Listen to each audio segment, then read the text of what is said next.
Howdy, y'all. My name is Nate, and I help people find remote jobs throughout the world, in addition to inspiring them to travel and also go to events in their local hometown. So, today we're continuing another installment of the remote job series that I really love talking about, except specifically, we are focusing on finding common remote marketing roles. So, without further ado, let's dive into it. So today we're diving into 8 examples of remote marketing roles that you can do, starting off with a content marketer, digital strategist, email marketer, Facebook ad specialist, Google ad specialist, lead generation specialist, SEO manager, and social media manager. They sound alike, but they are different in some respects. Starting off with the first job, content marketer. So, content marketer is someone that creates and distributes content in a variety of forms, from blog posts all the way to social media posts, to acquire new leads and customers for a business and or service. And so I pulled an example from LinkedIn, and you can quickly tell that by scouring through the job description, it's a lot of publishing blogs, reviewing the creation pipeline, writing and sending emails, website experimentation, reporting, and then also setting up potential webinars. And so automatically you can tell that being a content marketer, you have to wear different hats, especially when you're dealing with startups, as an example. You have to be a strong communicator, both written and spoken. You're on top of the tools and trends within kind of the social media world. You have to have a lot of knowledge when it comes to content marketing approaches, including dipping into the creative design pool, color psychology, et cetera, et cetera. And then for this job specifically, it sounds incredibly fast paced. So you have to be great with your time management skills and then also on top of everything. So this is an example of a content marketer job in a startup fashion. So the second type of job is a digital strategist. And so a digital strategist is responsible for planning, developing, implementing, and managing the overall digital marketing strategy for a brand. So automatically, just by the description, you can tell that potentially a digital strategist might have a lot more responsibility compared to, let's say, maybe a content marketer. This appears to be more of a project management based type of job when it comes to the whole remote marketing sector. So we have another example through LinkedIn. So this one, interestingly enough, has fundraising skills. And so what you're going to see throughout this presentation is that a lot of these remote marketing jobs are going to have you run like a lot of paid ads, for example, on Meta or on Instagram or on TikTok, right? So you have to be able to kind of use your paid advertisement budget very effectively. And then also with this job specifically, you need to be able to tie in your fundraising efforts with marketing strategies for a common cause. Let's say you're working for a nonprofit. But beyond that, obviously, digital marketing skills, it's in the name, digital analytics. So another big thing that you're going to find throughout these types of jobs is you have to be data focused in these various remote marketing jobs, because let's be honest, data will communicate where the trends are, what the audience is interested in terms of content pillars. And so for my personal experience, I can definitely tell you that as a data analytics like type of person, I kind of look at like which content performs really well, even if it's like the basics, like, number of likes, engagement rate, et cetera, et cetera. So relationship building, communication skills, writing skills, computer skills, you'll find that a lot of these are also common too. However, I just want to also point out the leadership skills. So this kind of ties back to what I said at the beginning of this slide, where a digital strategist would probably be expected to have a project management mindset when it comes to managing the whole digital strategy when it comes to a brand. So the third job we're going to get into today is an email marketer. And so this is a subset of digital marketing where you are managing, let's say, like an email list, or you're managing a newsletter that has a big email list for a company or a service that you're trying to provide. So automatically, you need to be familiar with email marketing strategies. And that's different from social media management strategies. So for example, with an email, let's say you have an email list promoting a certain product, and you use the scarcity tactic that I've covered in previous videos under the community playlist, I believe, community building playlist. And you mentioned that, you have 72 hours before this product launches. There's only 500 of these things available. Make sure you buy it while supplies last. And so that's an example of an email marketing strategy, because you're sending that email out to X number of people over a Y number of days per day. You know what I mean? Like that's typically how a lot of email strategies like work when it comes to marketing. So you have to be experienced with HubSpot, MailChimp, all these like big list management platforms that effectively serve as a collective database. I use Beehive for my own email marketing project called Embassy Life in DC, which focuses on embassy and cultural events in the DC area. Beehive allows you more creative control over the design of your newsletter, I've noticed. MailChimp and HubSpot are pretty good, but there are, advantages and disadvantages to both. And I can cover that in maybe future videos if you want me to. So you have to be familiar with A and B testing. So for those of you who don't know, A and B testing refers to the testing of multiple different titles that are written out differently to see like how you can maximize open rates and engagement rates. So typically some platforms have that feature that you got to pay for, or you send out three different versions of the same newsletter and then you collect the data that way by looking at engagement rates for your titles. And so sender reputation and deliverability, email analytics, KPIs, I believe that's knowledge performance infometrics, if I'm not mistaken, or something similar to that effect. So it's like a lot of data analytics in this regard. You have to understand how data security and regulatory measures work when it comes to emails. So let me quickly explain what I mean by that. So, depending on the number of subscribers that you have in your email list, the bane of an email marketer is when you send out your hardly worked on newsletter that you took like a week to write about, right? And then it ends up in someone's spam. And the reason for that is that these mail service providers like Google or Apple email or whatever is out there, these are just different examples, depending on the number of subscribers that you have and depending on how you phrase it with certain keywords and images, there's a whole science to kind of like email marketing.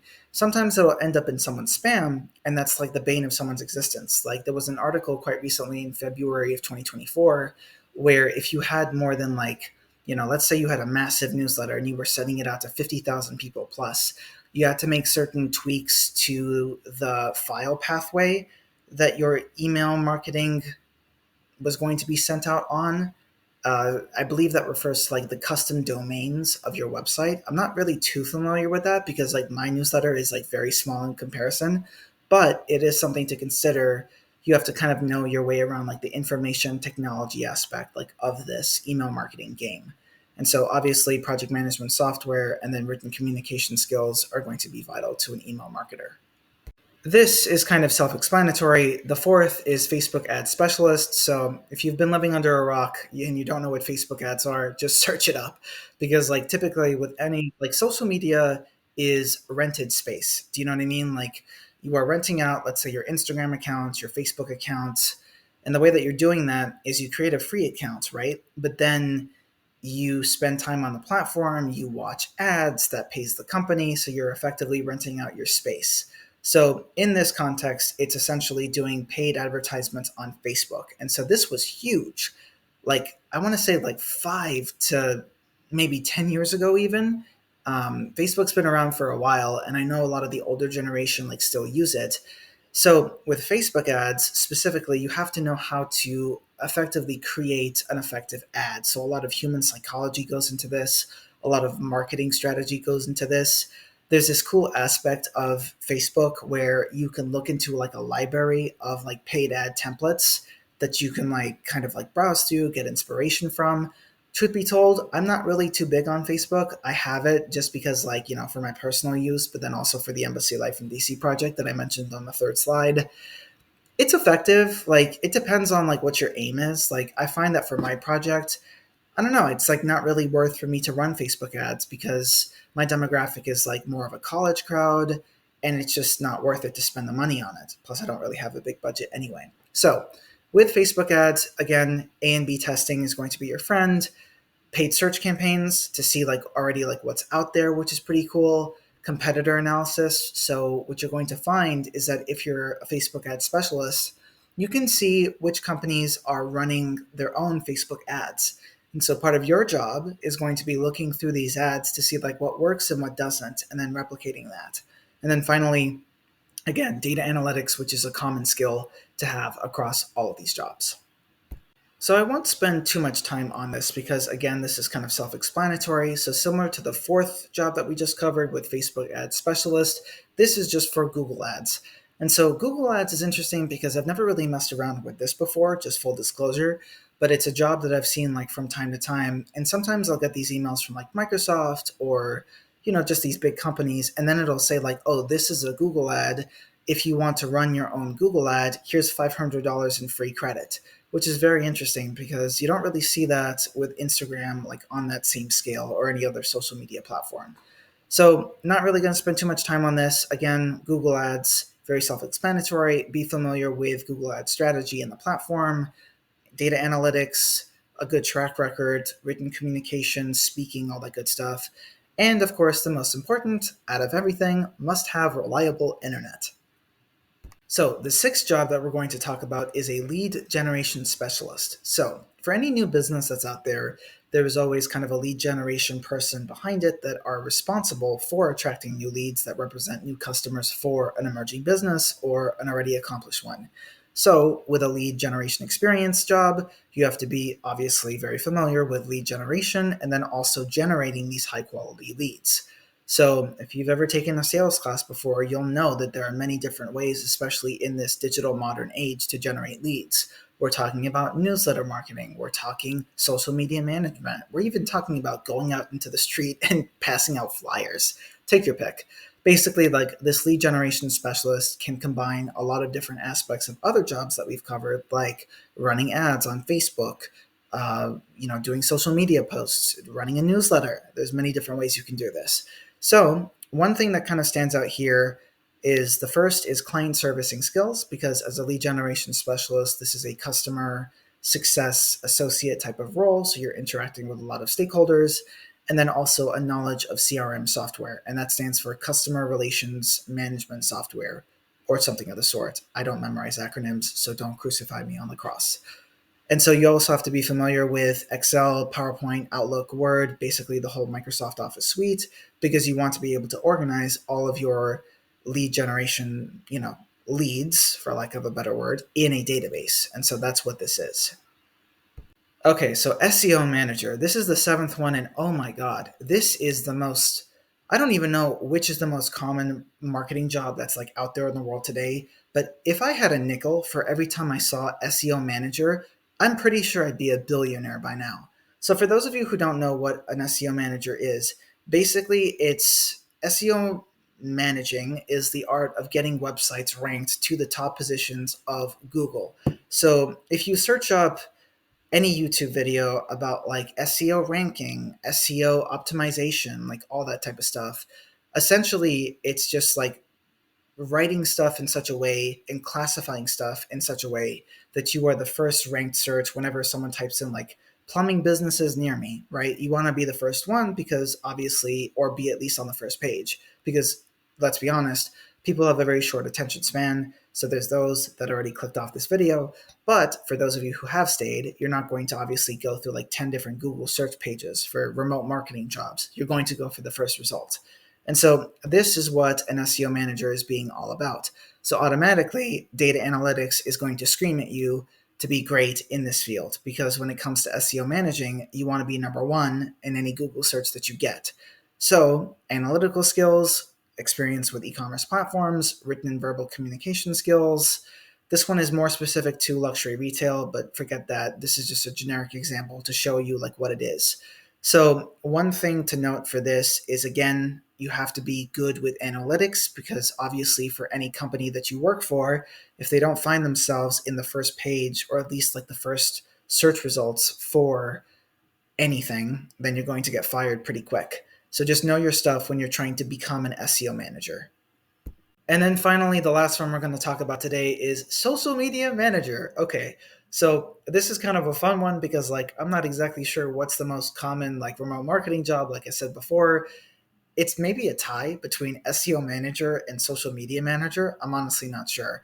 But if you have a brain, you know what a social media manager is. It's basically someone that manages multiple different platforms, because usually it's more than just one. It's like Facebook, Instagram, TikTok, YouTube, LinkedIn, Twitter, Reddit, X, sorry, take your pick. So again, this one here says you have to be experienced and comfortable on all social media platforms. So it lists out literally everything. And if you look closely, it even says Pinterest, which is a very interesting website, because Pinterest is it's like a visual design inspiration website. A lot of people post their art on there, designs, etc. And then I use it sometimes for creative design when I need some inspiration. So again, Google Analytics, you have to be really proficient with like, your different subjects within like the whole analytics space, open rates, engagement rates, budgets, all that good stuff. And then you have to be able to have like a lot of verbal and written communication skills to write a lot of effective captions. So this job of being a social media manager typically requires you to be multifaceted in the sense where like every platform has their own kind of like hit or miss attribute. So for example, TikTok, I believe from my experience, is like every TikTok post that I go through on my feed has a human being like talking. You feel me? But like on Instagram, you can get away with, let's say, like a faceless post or a carousel post. Not to say that you can't do that on TikTok, but the results kind of vary. Facebook, it's interesting. Like, it's like hit or miss for me. Like the older generation, like use it a lot. I mentioned that previously because it's true. The younger generation, maybe not so much. Like I have my Facebook for my personal use, just because of the fact that I keep in touch with like friends who are around the world that way. LinkedIn, it's a professional website that I've actually like taken all of these examples from the job descriptions. So if you're trying to find a job, go on LinkedIn. YouTube is exactly what I'm filming right now, and so YouTube is the king of long form content, and that's very interesting because it's a different game compared to like short form content on Instagram, TikTok, and all of these other platforms. So just be aware of that. Every platform has its own kind of like way that you have to get used to when it comes to like producing content if you want to go like viral and all that great stuff. So again, communication skills, auto scheduling using a lot of platforms, and just as a final note for being a social media manager, so there's a lot of concern about AI like kind of taking over social media management jobs. Here's the thing about AI though, like you're always going to have, unless like AI gets like really super like good in like in the next like 5 to 10 years, you're always going to kind of need like a human touch to kind of make like the posts like impressionable and people like relate to them a lot. Like I've seen a lot of AI posts where it's just like a talking head that like talks. I could be an AI construct. Hopefully not. That's a joke, just by the way. But like with a lot of like AI posts, it's very not as impressionable. You can tell sometimes if it's like super fake, and so like I think the trademark per like attribute of being a good social media manager is to have your audience relate to you. And that's what's going to resonate beyond any product service skill that you're trying to like market out there in the digital world. So we covered a lot today, and I apologize for that, but it's a great way to kind of show you like which jobs are out there that can be done remotely when you find the right company. And so we covered 8 different roles: content marketer, digital strategist, email marketer, Facebook ads, Google ads, lead generation, SEO manager, and finally, social media manager. So, like I mentioned before, a lot of these jobs will kind of like bleed into each other in terms of responsibilities. Of course, some are more kind of independent than others. Like, for example, if you're a Facebook ads or a Google ads specialist, you're not going to be necessarily a social media manager. Like, the two are not, like, let's say, mutually exclusive, I believe the term is. And so if you're, just in charge of running ads, you wouldn't be expected to be like a social media manager necessarily. But if you are a social media manager, you would be expected to kind of run ads. So my point is that these roles can bleed together, but also know your worth when it comes to the whole like marketing world and what you're getting paid to do. So always look at the job description really carefully. And so these are the 8 remote marketing jobs that I found that are kind of like common out there. Of course, there are thousands more with like different job titles, skill sets, experience, etc. I really hope this helps you if you're trying to find like a marketing remote job out there in the world. And look out for more videos that I cover more different types of jobs like in other sectors, because like here's the thing, finding a remote job is hard enough, but finding the right one for you personally with your skill set, experience, ambitions, etc is even more difficult, if that makes sense. So good luck out there. Like, share, and subscribe, and follow for more content.